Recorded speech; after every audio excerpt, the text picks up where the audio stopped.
Proverbs 16:3. Share your plans with the Lord, and you will succeed.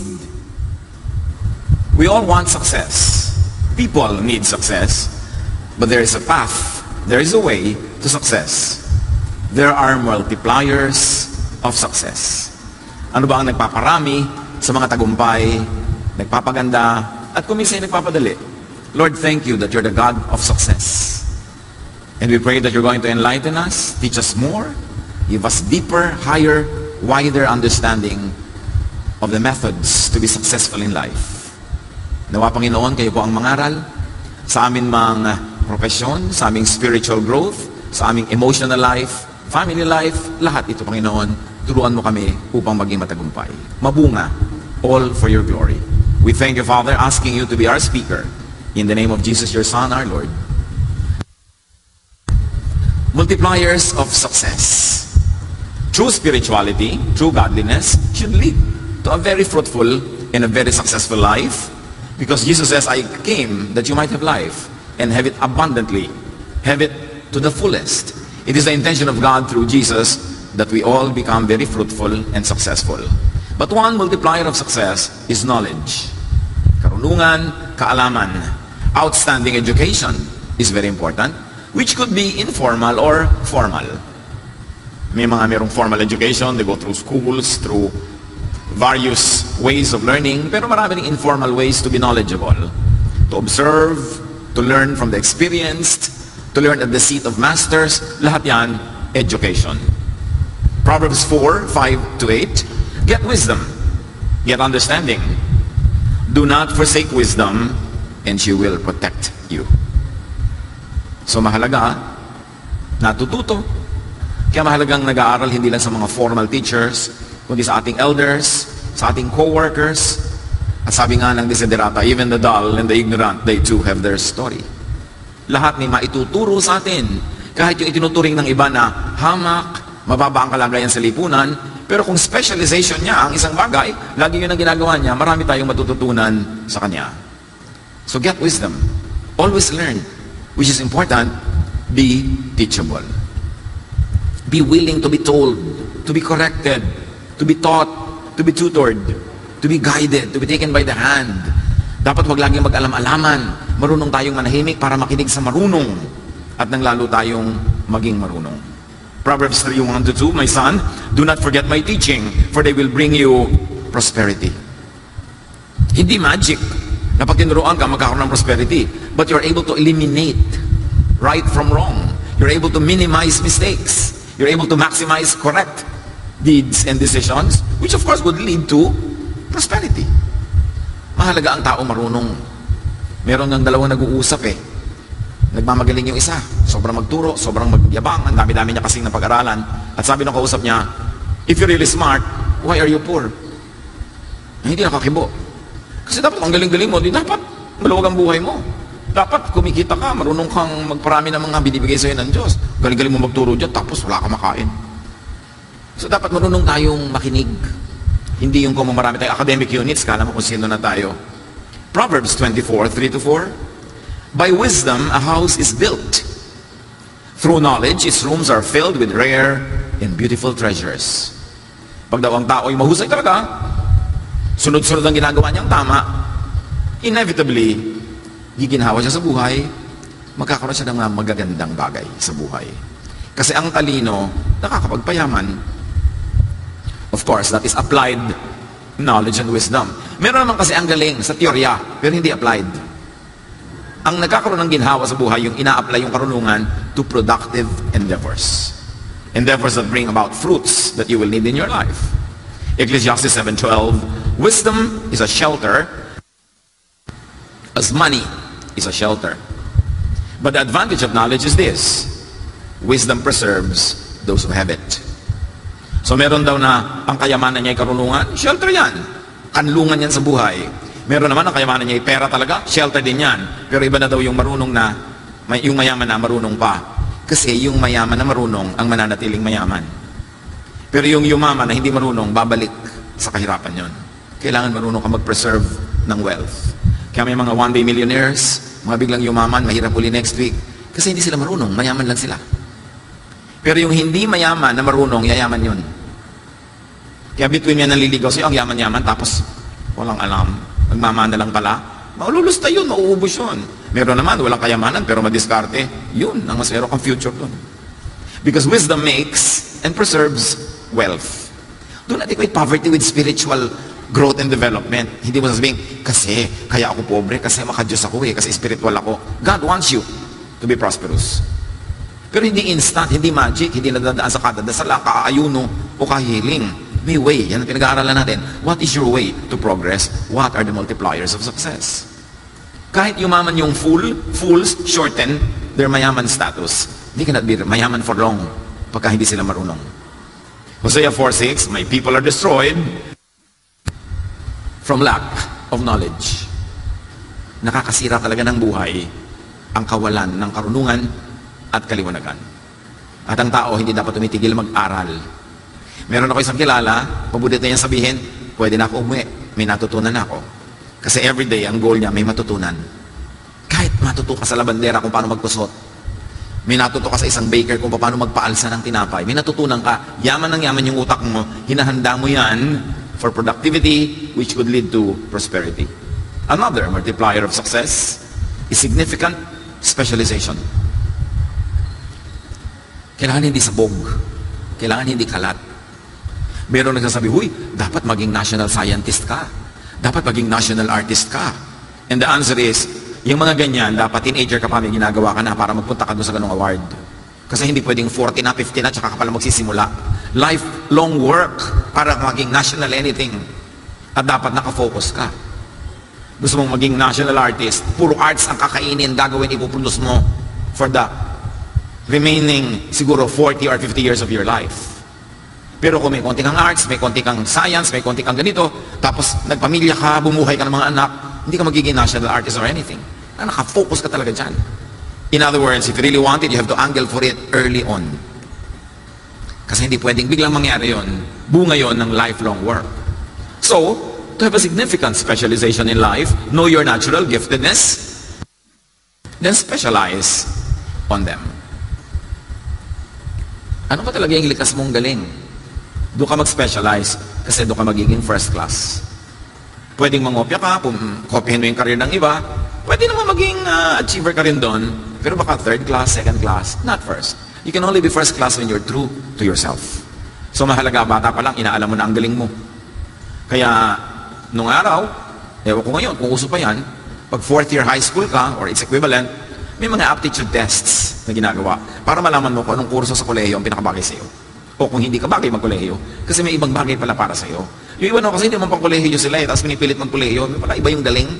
Kaya pag nag-high school reunion, yung mga high school group, nag-reunion, 20 years later, ang mayayaman yung mga dropout.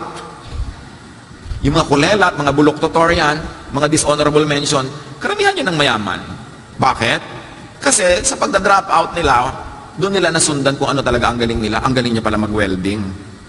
Naging specialist siya. Lahat ng barko sa mundo siya nag-weld. Meron siyang welding company, yumaman. Yung sobrang galing at talino, lahat ng pag-aralan, nalalaman, lahat ng kasi pinapasa, gumraduate na, nakatatlong kurso na, nakagraduate na. Hindi pa rin yung mayaman. Kasi hindi naman napagkakaperahan yung mga kurso niya. So yung mga street smart, madalas yan talaga yung mga dropout mo, yung laging absent. Yun ang pag nakita-kita kayo later, yun ang kagagaling kami kaya yaman. Bakit kaya?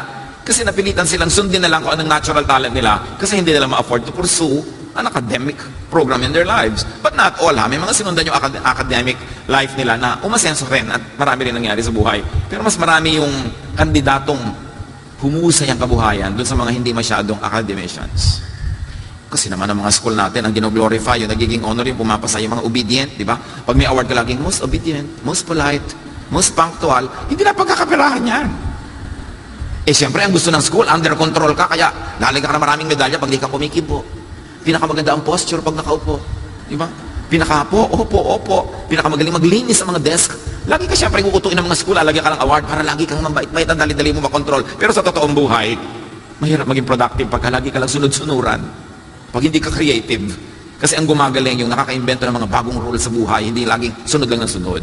Pero siyempre, sa ating mga pamilya, sa lipunan, sa churches, kino-glorify natin sobra yung submission to authority, yung talagang yung para kang makinang sunod-sunuran, kasi madali kang hawakan, pero sa totoong buhay mo, gagaling ka talaga. Magiging productive ka ba dyan? So, maging totoo sa sarili. At dapat tinitingnan natin mga anak natin, mga apo, pamangkin. Ano bang galing nito? Dito natin siya ihilig. Kasi ang puno, kung saan nakahilig, hayaan mo doon pumunta. Huwag mong pilit-pilitin. Psalm 139:16. With your own eyes, O God, you saw my body being formed. Even before I was born, you had written in your book everything I would do. So God ang nagdedetermine na magiging talent natin habang tayo nililikha pa lang sa ating sinapupunan ng nanay natin.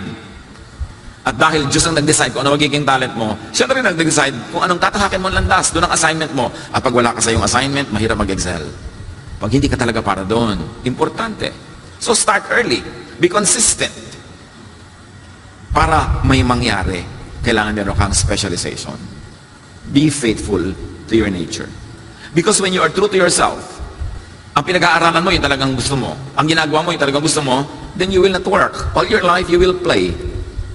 Because when your work is something you like, it is actually play and not work. Ephesians 2:10, for we are God's handiwork, created in Christ Jesus to do good works, which God prepared in advance for us to do. Hindi lahat ng sinasabing good works, religious work. Anything that's good for people, for humanity, for the planet, for society is good. Religious or non-religious. And God gave you a natural inborn talent for you to have an assignment, a calling, a mission in life. And when you pursue that God-given talent and calling, you will be in the right path to success. And the shortest distance between 2 points is a line. So dapat diretso ka. Doon sa pupuntahan mo, hindi maraming liko dito, ay atras, liko doon. Enroll sa ganong course, ay atras, enroll sa iba. Ang daming mga oras na pwedeng masayang. Romans 12:6-8. We have different gifts according to the grace given to each of us. If your gift is, let's say, teaching, then teach. If your gift is singing, sing. If your gift is this, then do this. Huwag mong piliting maging iba. 1 Peter 4:10, each of you should use whatever gift you have received. Paano po yan? Nakapag-aral na ako ng ganitong course, tapos eto na yung trabaho ko, pero hindi ko talaga po enjoy.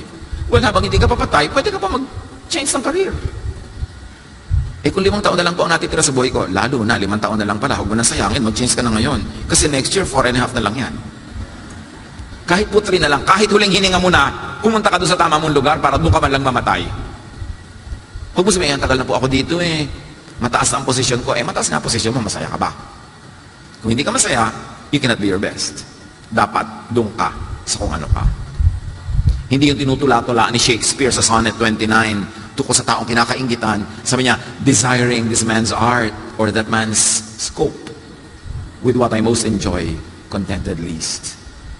Yung gustong-gusto ko yung ginagawa niya, gustong-gusto ko yung accomplishment niya, tapos ako lit-lit ang nagagawa ko. Ba't titingin ka sa iba? Kaya niya nagagawa yun, kaya marami siyang nagagawa. Siguro kasi yun talaga siya. Ikaw, hindi siya. Ba't mo yun nahahangarin? Unless ikaw ay siya rin, na hindi mo lang na-develop, then pwede mo siyang kopyahin. Pero huwag mo siyang kopyahin dahil lang sa bunga niya sa buhay. Kasi kung hindi ka ganun puno, hindi ka mamunga ng ganun bunga. Be true to yourself. Proverbs 22:29. Pag may specialization ka, may pag-aaral, may training, and you are true to your nature, do you see someone skilled in their work? They will serve before kings. They will not serve before officials of low rank. Pag daw magaling ka, maglilingkod ka sa mga hari, baka ikaw pa yung maging hari. Magaling kang maggupit, pinag-aralan mo talaga yan, nag-specialize ka, ang gugupitan mo hari. Ngayon, hindi ka magaling. Ganyan lang ang alam mo, mapurol pa yung gunting mo. Siyempre, ang gugupitan mo yung mga yagit-yagit niya sa kalye. Nabayaran kang 20 pesos, 15 pesos. Kasi hindi ka magaling Pero yung magaling na barbero, ang ginugupitan nun, yung mga pinakamagagaling ding mga kliyente. Yung magaling na cook, ang pagluluto nun, yung pinakamagagaling na mag-order sa kanya magluto. Yung pinakamagaling na magplancha, ay pagpaplansya niyan, yung mga reyna. Kung sinusunog-sunog mo yung pinaplansya mo, baka ikaw ang plansyahin ng amo o ng kliyente. Lahat ng magagaling, nagkikita-kita sa taas. Ano man ang skill mo? Pinakamagaling ka mag-manicure? Siyempre, ang ima-manicure mo, hindi lang yung mga nagtitinda ng mga kabatsili sa palengke. Bagamat hindi naman masama silang client, nagbabayad din yun. Pero, ang galing-galing mo kasi, tataas ka ng tataas, na kahit manicurista ka, you are the manicurista queen. Big time ka sa yung line. Ang mahalaga, big time ka sa yung line, hindi yung ibang line mo. Hindi lang big time, magkikita-kita kayo. Yung mga second class, nakikita-kita rin niya sa second class. Yung mga third class, nakikita-kita kayo sa third class. Kasi yun ang mundong pinupuntahan mo. Hindi yun aksidente, hindi yun kapalaran. Whether you know it or not, ginagawa mo yun, pumupunta ka doon. Knowingly or unknowingly, through your action, through your decisions, doon ka napupunta. Hindi ka biktima, nagpunta ka doon. At kung hindi mo gusto yung napuntahan mo, pwede kang umalis doon. So what is needed for success? Marami. Hindi yan aksidenteng maging matagumpay. Ecclesiastes 10:10, if you don't sharpen your axe, it will be harder to use. If you are smart, you'll know what to do. Nakakita na ba kayo namang may bahay na yung mga kutsilyo niya sa kusina ay pagkapupurol? Yung hirap-hirap maghiwa ng parne, ang hirap-hirap yung mga gulay na hinihiwa na sasabunutan na, nagkakadurug-durug na, pero hindi naman niya kahit kailan yun pinalitan ng matalemo, hindi kahit kailan siya naghasa. So anong tawag mo doon? Hindi ka asenso. Kasi hindi mo ini-improve yung tools mo, hindi mo ini-improve ang method mo. Yung bahay mo, iisa ang tabo, ginagamit sa banyo, ginagamit sa lababo, ginagamit sa hardin, ginagamit sa paliligo. Hindi ba pwedeng marami para efficient? People sometimes don't even improve their daily life. So how can their big life improve? If the axe is dull and its edge is unsharpened, more strength is needed. But skill will bring success. Pag mapuro lang gamit mo, hindi magaling ang gamit mo, mas maraming pagod para ka lang may ma-achieve. So dapat inaayos mo lahat yan. Marunong ka mag-time management. Kasi lahat naman tayo, tigto 24 hours lang ang buhay. But yung iba marami nagagawa, tapos ikaw wala. So dapat marunong ka mag-manage yan. Kasi pag hindi mo manage, wala ka ma-achieve. You need improvement all the time. Sharpen that axe. And then, imagine, kung matalim na ang iyong gunting, magaling pang skill mo, di ang layo ng mararating mo. So we need development. Continuing, lifelong development. Merong mga tao nung araw, 15 years ago, hindi na nag-agree ang kanilang subject and predicate sa grammar. Hindi na sila makaayos ng past tense, ng present perfect, at present future tense. Pagka sinasabi mo, binabalingoy yung ano yan. Di ba? Yung nosebleed. Alam mo, 15 years ago, nosebleed ka na dyan. Ngayon, nosebleed ka pa rin. Wala kang ginawa para umasenso ka dyan. Para next year, hindi na nosebleed dahil alam mo na. Forever na lang matatakot ka tuwing may nag-uusap dahil hindi ka marunong. Forever na lang iiwas ka. Aba, dapat harapin mo yan, alamin mo. Para next time, alam mo na. Pati si Jesus nga, lumago eh. Hindi naman siya instant. Luke 2:52, and Jesus grew in wisdom and stature and in favor with God and man. Pati si Jesus nag-develop. So dapat tayo, nag-develop din. So what is needed? Continuing refinement. Dapat hindi abrasive, hindi magaspang, pino. Kasi kung mag-a-achieve ka ng mga malalaking bagay, you've got to refine your talent, refine your manners, refine your grammar, refine everything. Because true and high success is for the refined. Of course, what we still need to multiply success is focus, which is very related to specialization. Pag may ginagawa ka, focus. Kasi pag hindi ka nag-focus, maaaring magkamali o maaaring hindi maging first class ang trabaho. Proverbs 4:25-27. Let your eyes look straight ahead. Fix your gaze directly before you. Give careful thought to the paths for your feet and be steadfast in all your ways. Do not turn to the right or to the left. Kailangan diretso, nakafocus ka. Nag-aaral ka ngayon, mag-aaral ka. If it's a 10-year course, you must finish it in 10. Hindi 12, hindi 14. Sayang ang oras. Hindi yung nag-aaral ka pero lagi ka nasa mall. Nag-aaral ka pero lagi kang absent. Mag-aaral ka pero puro games ang inaatupag mo. Kaya tuloy yung 10-year course nagiging 12, nagiging 14. Ikaw din ang lugi niyan at the end. Plan. Laging may plan. Kahit sa mga nagliligawan, girl, nililigawan ka ni boy, girl, sabihin mo, anong plan mo sa akin? Sabi ni boy, wala lang, chill lang. Chill lang? Gusto mo akong lamutakin tapos chill lang? Ano mangyayari sa akin para ako ditong nalamutak na gulay pagkatapos tapos chill? Eh wala ka palang plano sa akin, huwag mo akong ligawan. Chill lang. Eh ang daming ganun, wala ka plano-plano. Kaya bago makatapos ng high school, nakakalimang nobyo na. Wala naman palang plano. Gusto lang mag-chill. Kahit yan, nag-aaral ka, anong plano mo sa pinag-aaralan mo? Papasok ka, anong plano mo? Para lang pumasa o para matuto o para matuto talagang mabuti? Anong plano mo? Kasi lahat naman kayo, let's say 10-year course yan, meron ang daming nalaman, meron ikaw pasangawa. Nung ini-interview ka na, nervous ka na dahil hindi wala masasagot mo. Hit and miss. Nag-aaral ka pa raw, sayang. Dapat, kung nag-aaral, mag-aaral, nagtatrabaho, magtrabaho. Hindi yung pag dumating ka sa trabaho, ang gusto mo, tagal naman mag-5. Tanggalin mo naman, umiiyak. Tatrabaho ka, gawin mo. Ano man ang gawin mo, basta magaling, walang makakapigil, aasenso ka. Pero yung nag-fake ka lang dyan, nakakalusot. Pero hanggang doon ka lang. Of course, another multiplier of success is experience. Keep learning. Keep having experiences. Marami mga matitinong mga pamilya, mga anak nila, kahit sila mariwasa, kahit sila may mga kaya, pag summer, nagsa-summer job. Ipinapasok nila sa kung ano-anong trabaho para matuto. Kasi kailangan mong matutunan yan. Lalo yung mga lumaking may pera, naku, ibang-iba perspective yan. Hindi niya na-appreciate yung pera. Kahit ano ibigay mo, kulang. Yan ang mga, alam mo kung sino mareklamo sa buhay, yung mga mariwasa. Hindi naman yung mga maralita eh. Kasi yung mga maralita, mabigyan mo ng konti, masaya na. Kasi appreciated nila na dating wala. Pero yung lumaki na meron na agad, ang hirap niyan i-satisfy. Kaya kayo mga magulang, di ba sabi nga ni Balagtas, pag-ibig ka na kuyakin na kilala, di dapat palakihin ang bata sa saya. At sa katuwaan kapag namihasa, paglaki walang hihinting ginhawa. Kasi pinalaki mong spoiled. Kaya yung mga first generation Filipino na nakarating sa Amerika, na pumila dito sa embassy mula alas 2 ng umaga, yung araw alas 2 ng umaga, na mamayong ka na dyan, kahit umuulan, ma-interview ka lang. No? Hirap na hirap kang tumungtong sa Amerika. Kaya appreciate mo lahat. Pero yung mga pinanganak ng mga anak nila, puro reklamo. Kasi taken for granted na nila yung na-enjoy eh. Kasi sa kanila, it's a matter of course. Kaya dapat tinuturuan mo ang batang mahirapan para ma-appreciate niya ang value ng pera, ang value ng trabaho. Sabi nga ni Balagtas, para ng halamang lumaki sa tubig, dahoy nalalanta, munting di madilig. Ikinaluluoy ang sandaling init, ganyan din ang pusong sa tuway maniig. Pag sanay sa saya, marupok, mahina, dapat tinuturuan, and experience is important.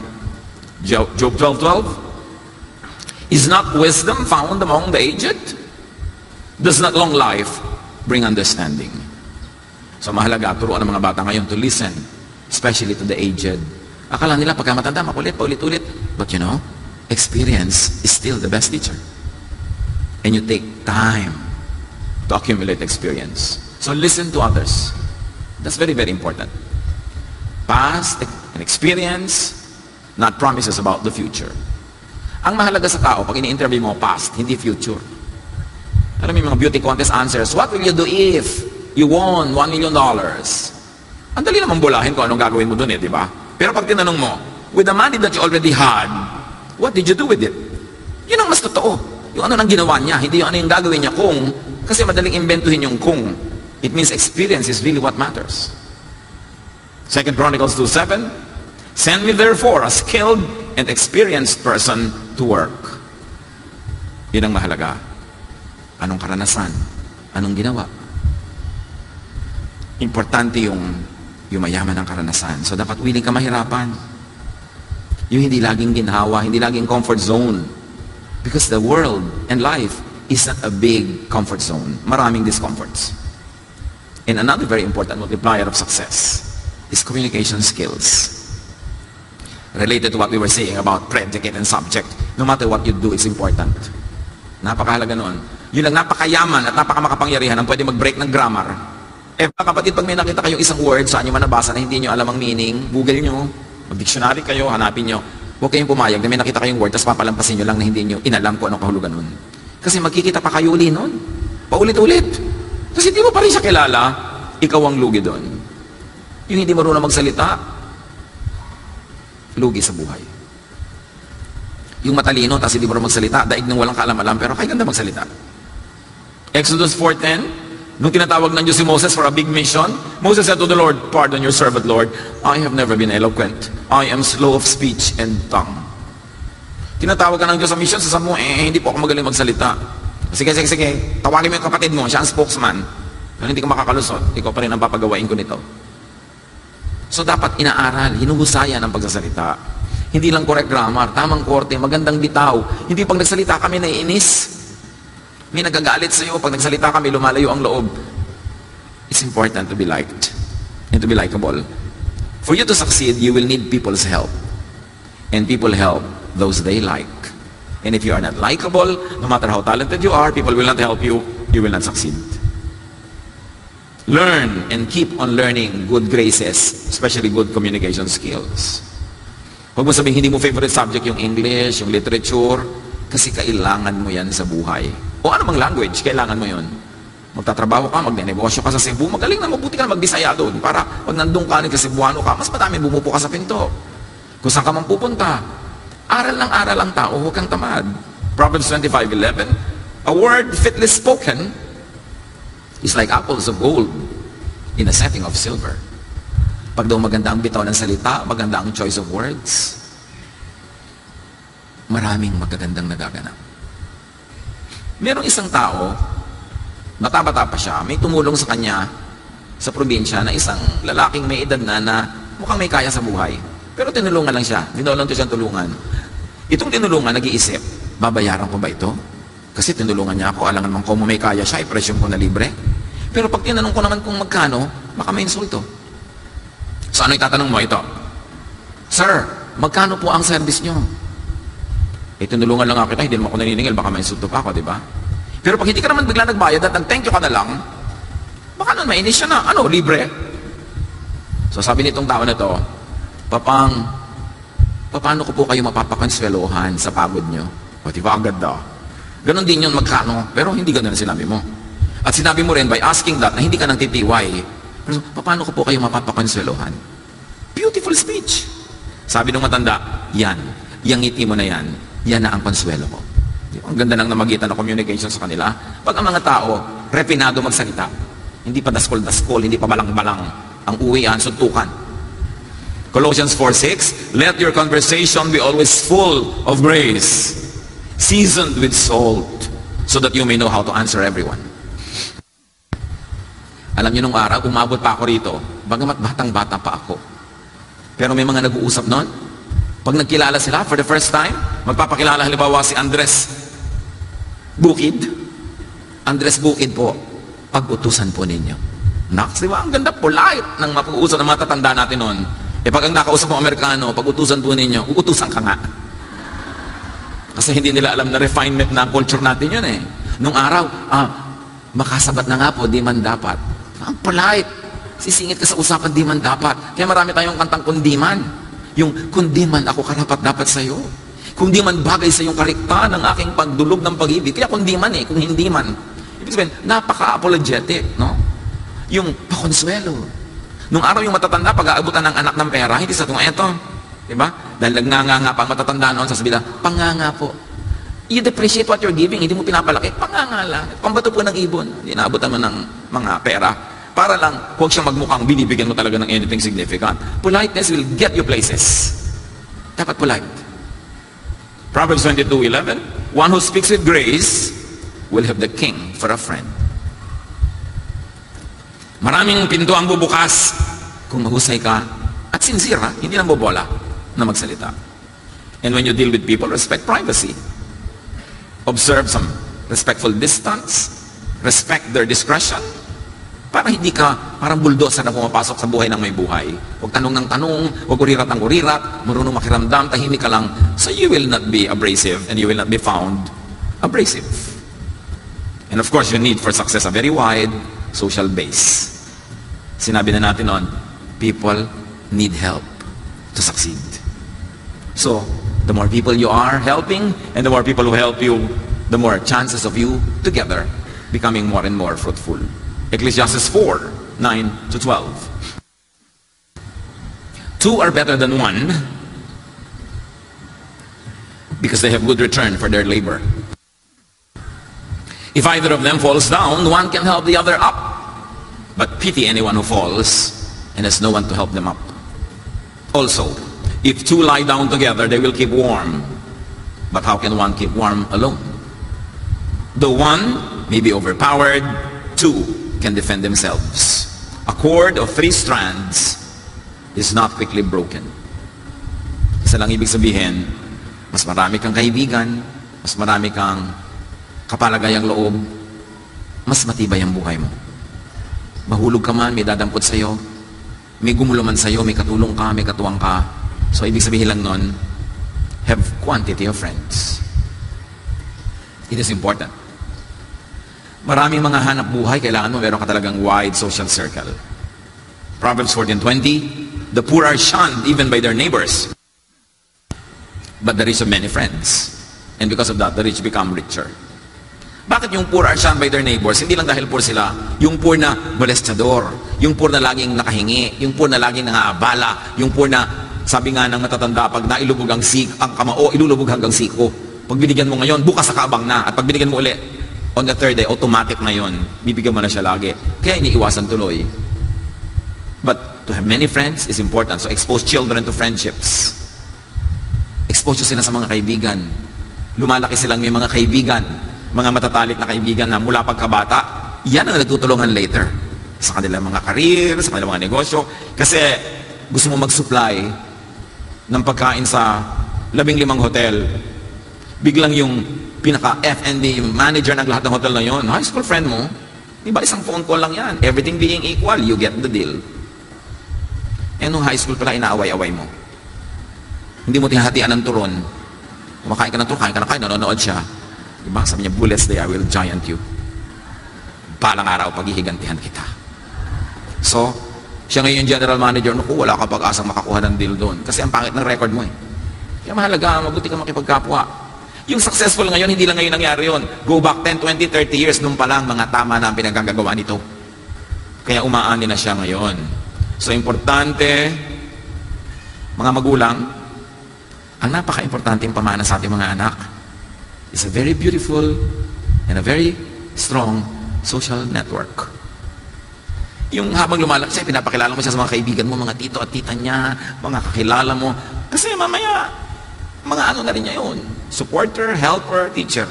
Eh kung ipapamana mo sa mga anak mo, mga kaaway, mga inutangan mong sinuba mo, mga inisdap-isdap mo nung meron ka, eh di, ang nalugi anak mo, ang laking pamana, yung magandang pangalan. At hindi ibig sabihin na mayaman na pangalan. Yung magandang pakitungo mo, pakisama mo sa kapwa. Pagka mamaya yung anak mo pupunta sa kanya, malaman lang ng pinuntahan na ikaw pala yung magulang, anak mo pala yon, meron na agad siya pagtingin. May favor agad. Kaya mga magulang, nagpapakatino sa buhay para makapagpamana tayo sa mga anak ng magagandang social networks.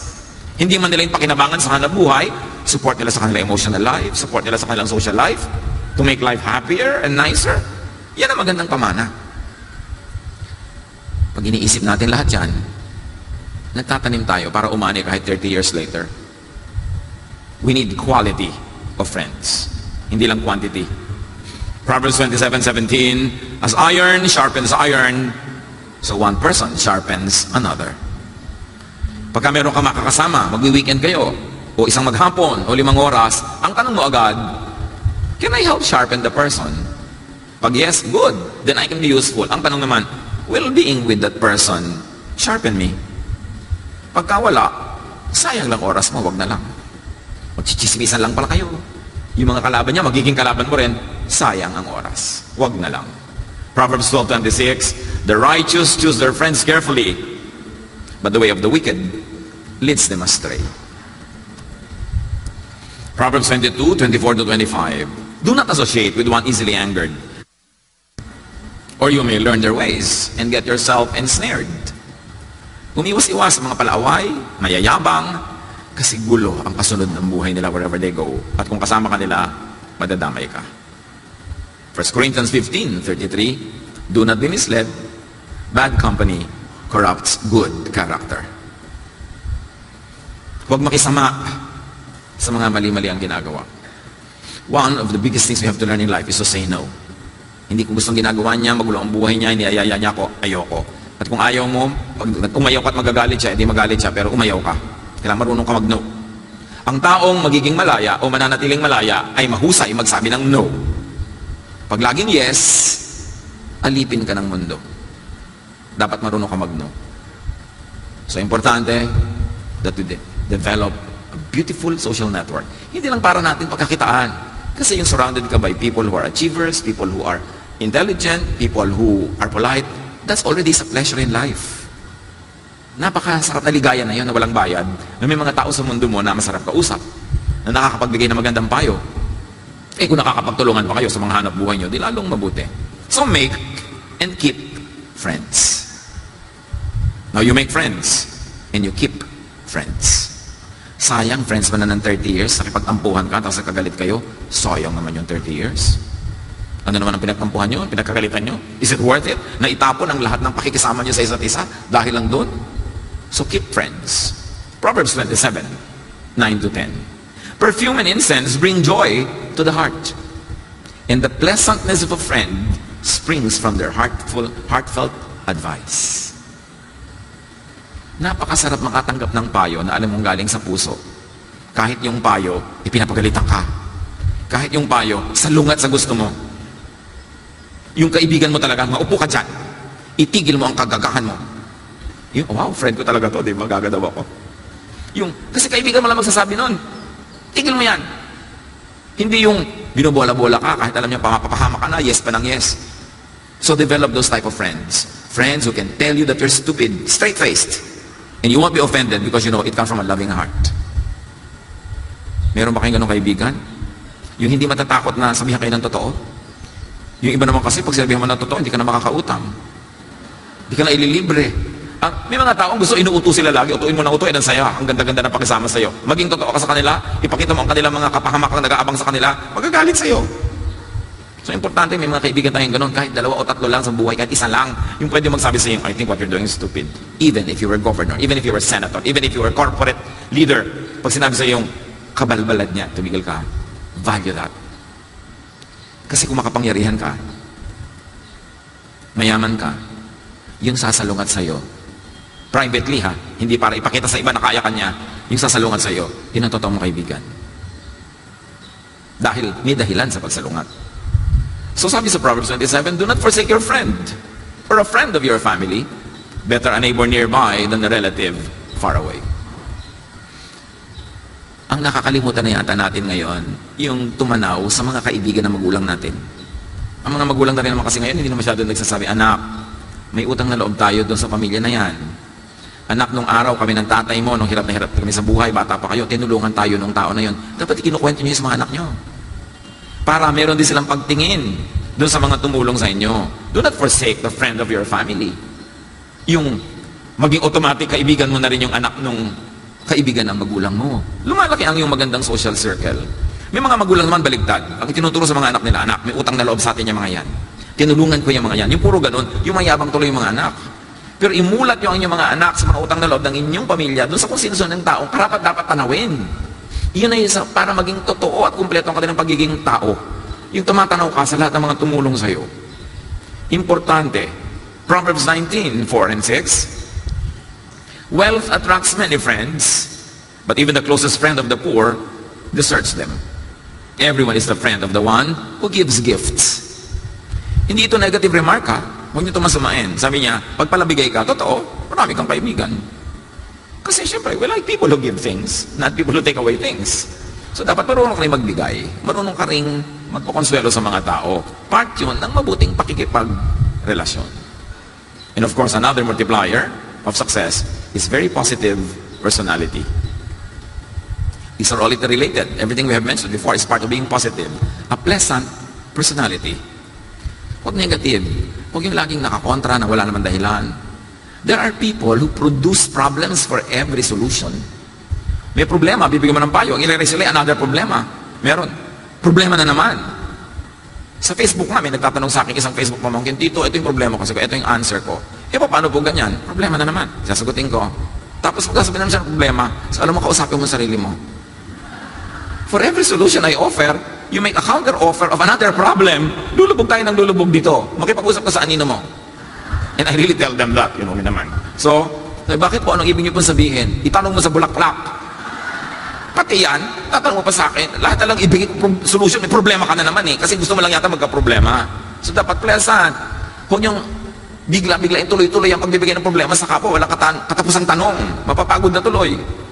Daniel 1:3-4. Then the king ordered Aspenas to bring into the king's service young men without any physical defect, handsome, showing aptitude for every kind of learning, well-informed, quick to understand, and qualified to serve in the king's palace. You see, they will serve in the king's palace. Yun yung mga qualifications.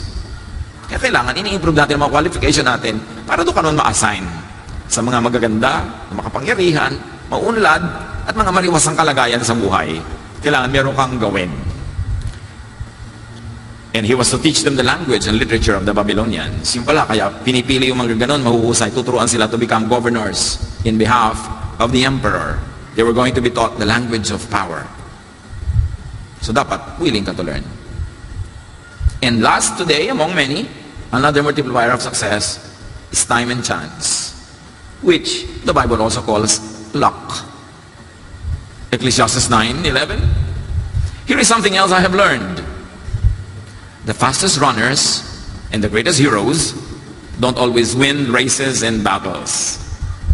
Wisdom, intelligence, and skill don't always make you healthy, rich, or popular. We each have our share of bad luck. So meron nun, ginawa mo na lahat. Bigo pa rin, ay, inalas lang, try again. Kasi meron mga bagay na hindi mo kayang ipaliwanag, ginawa ko naman lahat. Minalas ka lang siguro, huwag ka na magdrama, ulitin mo na lang. Keep trying. Pero dito, pang 5 bar ko na po ito. Make the 6th. Alam naman tumigil ka, o ayaw mo na mag-exam dahil nakailang beses ka nang bagsak. Anong gagawin mo? Tigilan mo na, tuloy mo yan. By virtue of statistics, papasa ka na. Kasi naubos mo na ang pagbagsak eh. Wala nang natira. Diba? Ubus na. Dito, napaka-low na po. Lubog na ako. Hindi lulutang ka na kasi nando ka na sa dulo ng dagat, nando ka na sa pusod ng dagat. Wala ka nang pupuntahan pababa. Pakyat ka na. So, bumaba ka pa konti nang madali-dali ang pag-akyat mo. Huwag kang madrama. Meron lang talagang inaalat-alat. Hindi dahil hindi ka manal, hindi dahil makasalanan ka. Minalas ka lang. And Ecclesiastes 9 says that. So, i-charge mo yan doon. Kung natiyak mo na hindi yung mga iba, hindi ka doon nagkulang. Ginawa mo lahat, hindi pa rin nag-work, minalas-malas ka lang. So, sobra ka namang swerte para laging malasing. Maiiba rin yan. Sabi nga nila, the lightning does not strike twice on the same spot. So, makiramdam at sumakay at sumabay sa magandang hangin. Yung mga panahon na, ang ganda talaga ng hangin, gawin mo, ituloy mo, kasi hindi laging ganun yung ihip ng hangin. Lalo sa negosyo, saan mang buhay, marunong ka makiramdam. May totoong malas, may totoong swerte, pero madalas, listen, yung lagi nagsasabing malas sila, hindi malas. It's a chain of wrong deeds that lead to their thinking na minamalas sila. Konti lang ang malas, bihira lang yun yung walang reason. Madalas, may dahilan. At pag sinukat mo, sinuri mo, yung palang pinagagagawa mo, yung lifestyle mo, yung language mo, yung lack of social skill mo, yun pala yung nagdadala ng so-called malas sa iyong buhay. Kasi hindi ka naman pwedeng i-assign ng Diyos na maging malas eh. Walang ganoon. Pero suriin mo, bakit lagi akong nalulugi sa negosyo? Baka bulagsak ka, baka burara ka. Bakit lagi akong nabibigo sa pag-ibig? Baka hindi ka naman mag-discern. Gusto lang pala niya, chill. Di ba? Tapos pumapatol ka. Di ba? So, yan talaga mangyayari sa'yo. Dapat marunong ka manuri. Dahil bihira lang at paminsan-minsan mangyari ang malas. Madalas, hindi mo lang alam, ikaw din ang may likha. Kaya ka nakakarating dyan. Ganon din yung tinatawag na swerte. Alam mo yung kumari ka, swerte sa negosyo. Ano swerte? Ibig sabihin, wala siyang ginagawa. Tamad siya, bigla siyang umuunlad. Suriin mo ang buhay niya araw-araw para malaman mo kung bakit siya swerte. Hindi swerte yon. Magaling siya magtrabaho. Consistent siya. So maximize success. Do what is good. Do what is right. And the Lord will do the rest. Lord, teach us. Teach us to do what is right at the right time so that this short life that you lend to us will be lived to the fullest. Nawa Panginoon ay walang masayang o konti lang if ever na maksaya, kundi dahil marunong kaming mamuhay. Ituro mo sa amin, Panginoon, para itong buhay namin ay maging maayos, masagana, masaya. Pagbulay-bulayan natin sumandali kung alin-alin sa ating mga pinag-aralan ang dapat i-apply sa buhay agad. Lord, continue teaching your people while we bow before you in silence.